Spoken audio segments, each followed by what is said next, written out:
टमाटर ले, मिर्ची ले, सब्जी ले। सब्जी वाले की दुकान पर एक औरत सब्जी लेने आती है। सेठ जी लाल मिर्च देना। हरी मिर्च दे जल्दी। लाल मिर्च चाहिए। हरी मिर्च देना जल्दी।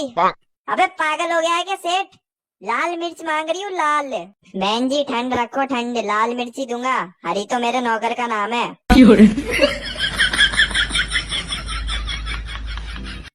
एक भिखारी एक आदमी से बोलता है।